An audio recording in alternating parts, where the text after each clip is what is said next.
Alright guys, it's a beautiful day outside in our flying field, but it is very cold right now.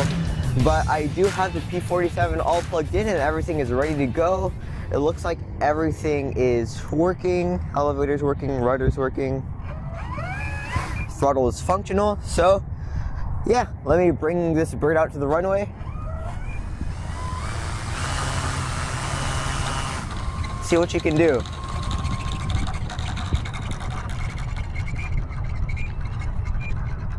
Alright. Looks like the rudder might need some higher rates. Alright, taking off. Here we go.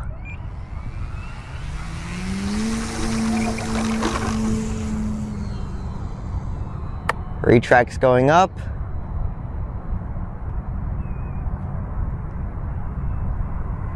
Alright.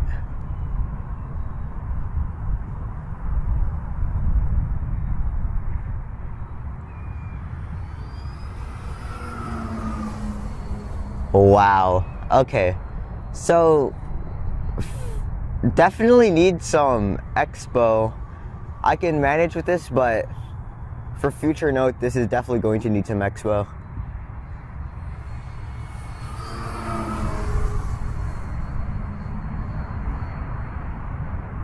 That's beautiful. She's very stable. Let me do a low pass. Wow.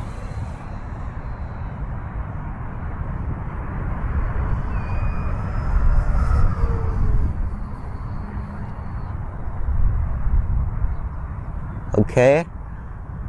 So that was like around full throttle, so she's not very fast. I definitely have faster models.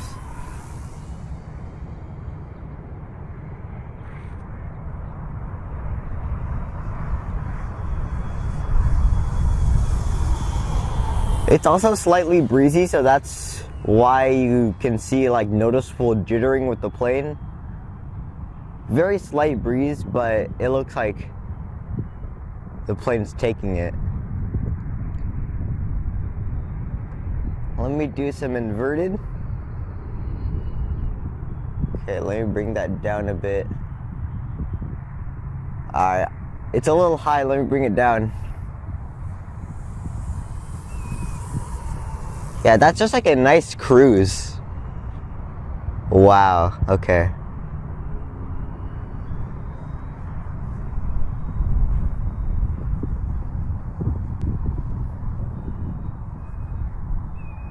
My flying skills are also not its best right now because my hands are freezing. I can barely move my hands, so I'm definitely not going to be able to do much with this plane.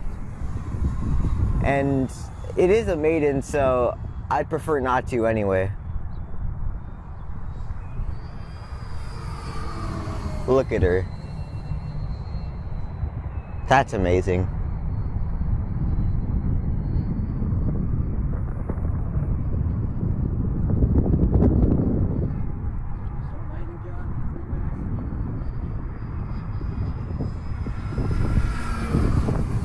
Alright, I'm gonna start landing. I'm gonna slow down. I think my retract's down. I'm worried this might have the same issue as my other planes where the wheels are very narrow. That might be a problem.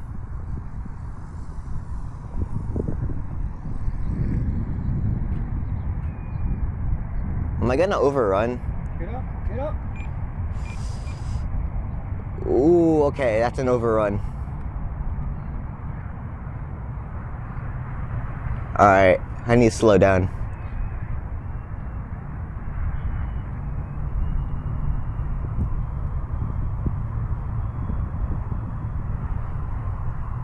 Make it up longer.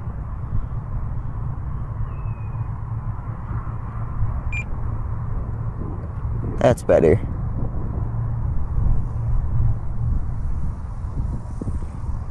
I think I need to land the other way. I think the wind is pushing me.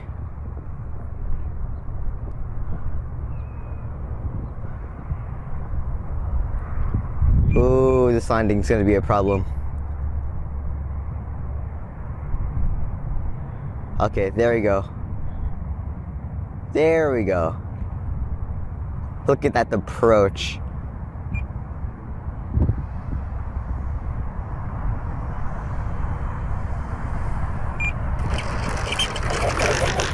Whoa! Nice landing, John.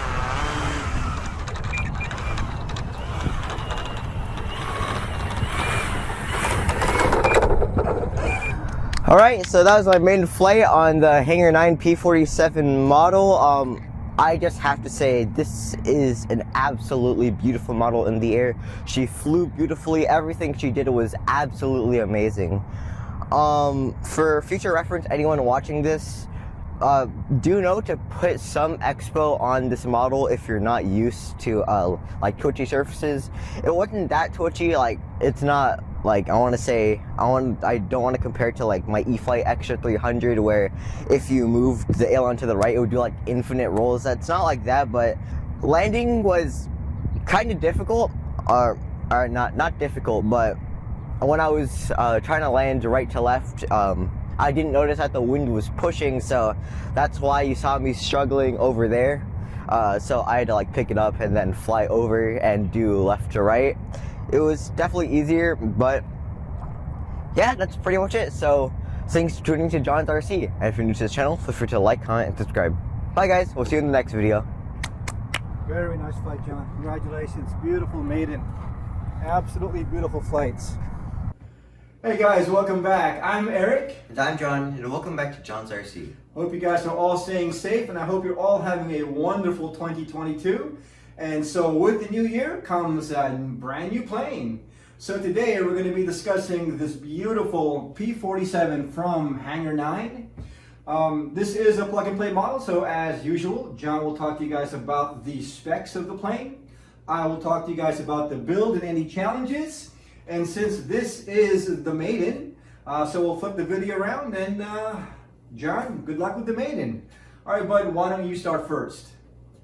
So like my dad already said, this model did come as a plug-and-play package, and that's very different than all of our other balsa planes, which come in an almost ready-to-fly package, meaning you have to supply yourself with all of the electronics. But with the P-47 here, really all you have to supply yourself with is a transmitter. We're going to be using our Spectrum NXA, a flight battery charger, and a receiver. For our receiver, we are going to be using our Spectrum AR626 channel sport receiver. And with this receiver, it doesn't come with any artificial stabilization such as AS3X or Safe Select.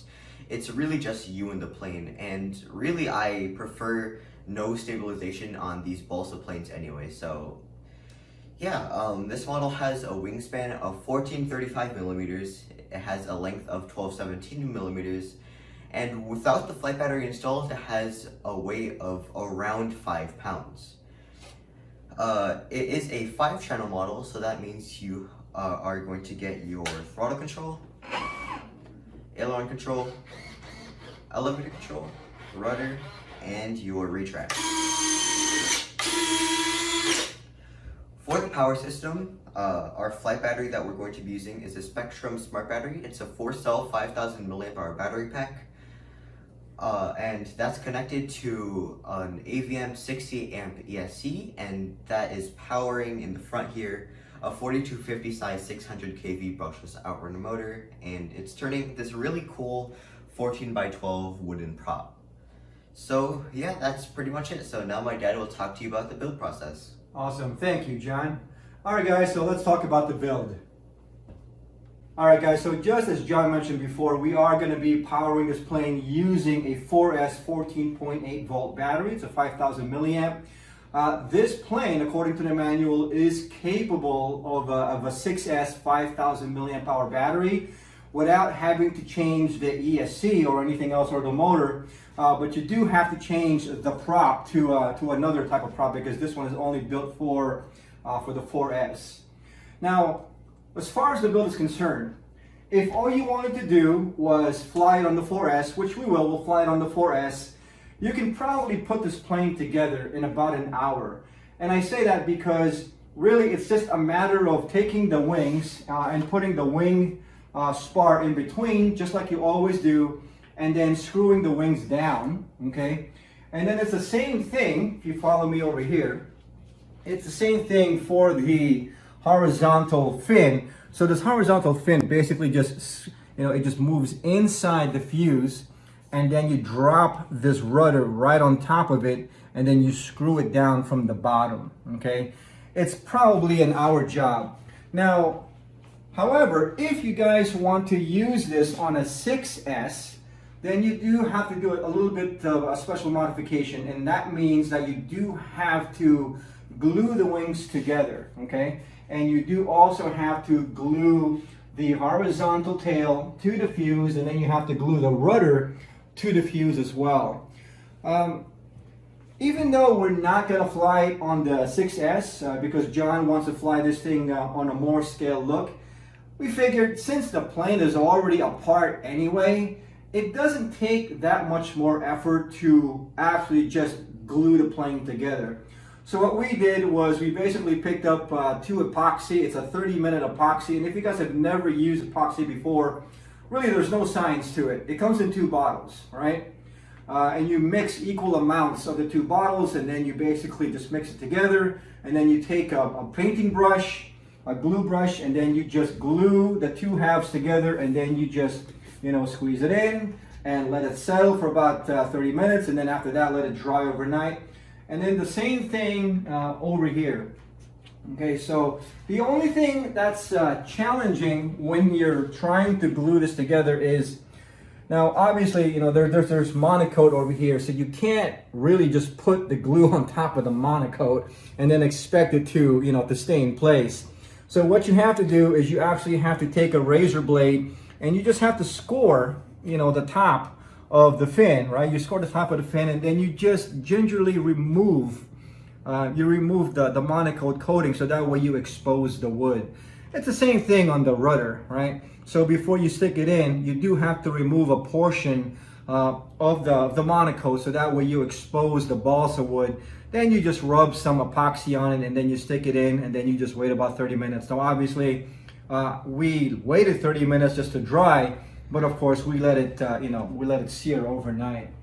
So let me show you guys on the inside of the plane. So the way you take this out is you just push this forward, and then you just take it out. All right. So these are standard size servos. Okay. So there's a servo for the tail. So there's one for the elevator, and then there's one for the rudder. And they even put a little label here for you. It says rudder. Okay, and this one here, says elevator, right? So that was nice. So that way there's no guessing. Okay, and then you basically plug that into the corresponding port on your receiver. So as you can see here, John did mention that we are using an AR620 receiver. Okay, so if you take a note of the wings over here, so the wings are held on, all right, by those thumb screws right there. Okay, and those thumb screws are, they're definitely removable whether or not you glue the wings together. So if you look over here, you see the 2 wing halves, right? Okay, so you basically just put glue in between the wing halves and then the spar, and then you just close the wing together, and then it just forms one strong wing. Okay, and so here's our battery right here. So we are using a 4S 5,000 milliamp hour battery, and as you can see, the ESC is using, what is this, an EC5? Yeah, it's an EC5 connector, okay? So as far as P&P is concerned, most P&P that John and I have built have been all foamies, right? And they're basically very easy to install. You basically just, connect the wings together, and then you drop in your receiver and you're pretty much done. This one here was a little bit more challenging for a P&P. And believe it or not, the most challenging part about this plane is not the wing, it's not the rudder, it's not the elevator, it's this. It's the cowling, okay? And not just the cowling, it's this little facade of a radial engine that you see in the front. If you come over here in the front, okay? So getting this to stay in place and then having enough clearance for the prop to move. This is the challenge. And the challenge here is on most ARF builds, okay, when it's time to install the cowling, you basically just put the cowling in and make sure that the cowling doesn't touch the prop, right? And then you basically just bolt on 4 screws, 2 over here, 2 at the bottom. But the way this cowling works is there's a frame that goes inside of this cowling, and the frame has 4 holes for screws. So the trick is you have to align those 4 holes in the cowling. Okay, you have to align those 4 holes in the cowling, okay, to the fuse. So there's 2 over here, and then there's 2 at the bottom. And let me just tell you guys, that was the most difficult thing John and I have ever had to do, because we kept dropping the screws, okay, especially the ones at the very, very bottom. And if you guys buy this plane, okay, you'll understand what I'm talking about, okay? As far as this dummy plastic radial engine is concerned, okay, you see how there's little holes right here, okay?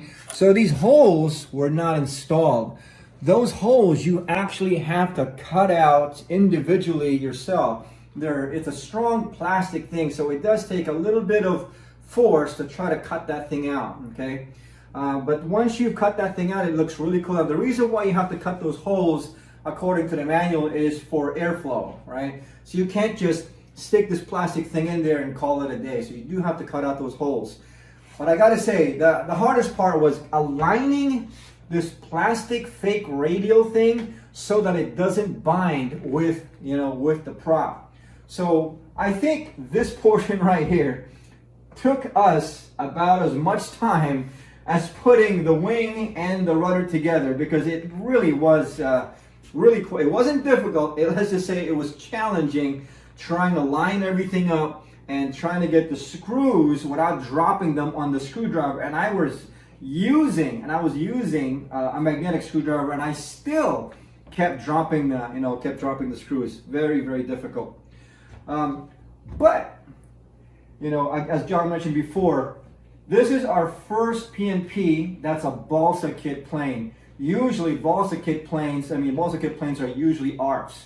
If this was an ARF, it would have taken us a lot longer, right? Because then you'd have to install the servos yourself. You'd have to bolt on the servos. You'd have to bolt on all of these cabling. We didn't have to do any of that. So all the electronics were all pre-installed. Really, as John said, the only thing we had to do was you have to glue the wings, you have to glue the rudder and glue the elevator if you want to use with the 6S. But again, since the plane was apart anyway, it made no sense for us not to glue it, right? Because John might be happy with flying it with a 4S now, but he may decide to want to fly it on a 6S later on in life, and I don't want to have to take this whole thing apart just so I can reinstall it with glue. So that's why we decided to use the glue, the epoxy, to begin with. All right, John, am I missing anything else? So why don't we do this? Why don't we turn the plane around and show these guys the underbelly of the plane? All right. All right. So I'm going to make sure that the throttle cut is on. Yeah. All right.